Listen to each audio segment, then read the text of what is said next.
Hi friends, இந்த வீடியோவில் வந்து நம்ம என்ன பார்க்க போகிறோம் அப்படின்னு கேட்டிங்கன்னா, இப்போ வந்து நம்ம தளபதி 69 திரைப்படத்தில் வந்து இதுதான் வந்து படத்தோட டைட்டில் அப்படின்ட்டு வந்து இப்போ வந்து இணையதளத்தில் ரொம்ப பெரிய ஒரு பிரேக்கிங் நியூஸ் வந்து இப்போ வந்து போயிட்டு இருக்குங்க. ஸோ அதை பற்றி அந்த வீடியோ நம்ம டீட்டெயிலாக பேச போகிறோம். இப்போ வந்து நம்மளோட தளபதி 69 திரைப்படம் வந்து இப்போ வந்து ரொம்ப ரொம்ப மும்முரமாக எடுத்துக்கிட்டு இருக்காங்க. இன்னும் கொஞ்சம் நாட்களில் படத்தோட ஷூட்டிங் வந்து கம்ப்ளீட்டாக முடிய போகுது அப்படின்ற நம்ம எல்லாருக்குமே தெரிஞ்ச விஷயம்.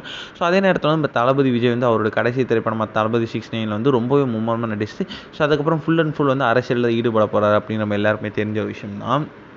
இதில் வந்து இப்போ வந்து நம்மளோட தளபதி 69 திரைப்படத்தின் மூலமாக வந்து ஸோ அவங்க கூட வந்து ஒரு பூஜா ஹெக்டே வந்து மீண்டும் வந்து இணைகிறாங்க. ஸோ பாபி தயாள் இருக்காங்க. இந்தமாரி வந்து ஏகப்பட்ட கதாபாத்திரம் இந்த திரைப்படத்தில் ரொம்ப ரொம்ப முக்கியமான ரோலில் நடிக்கிறாங்க.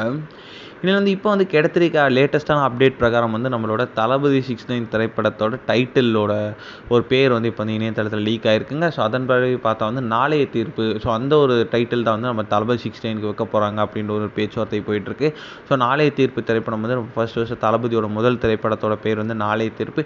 ஸோ கண்டிப்பாக கடைசி திரைப்படத்தோட பேரும் அதே வச்சா ரொம்ப ரொம்ப சூப்பராக இருக்கும் அப்படின்ற ரசிகர்கள் இன்டர்நெட்டில் பேசிக்கிறாங்க. அண்ட் அது மட்டும் இல்லாமல் அவர் வந்து அரசியல் அடுத்ததாக ஈடுபட போகிறார் அப்படின்றதுனால வந்து நாளைய தீர்ப்பு அப்படின்ற டைட்டில் வந்து ரொம்ப ரொம்ப சூப்பராக இருக்கும் அப்படின்ற வந்து ரசிகர்கள் பேசிக்கிறாங்க. ஸோ சப்போஸ் வந்து நாளைய தீர்ப்பு டைட்டில் மட்டும் வச்சா கண்டிப்பாக ரொம்ப பெருசாக பேசப்படும் அப்படின்றது எந்த ஒரு சந்தேகமும் இல்லை. ஸோ வெயிட் இருந்து பார்ப்போம். இந்த ஒரு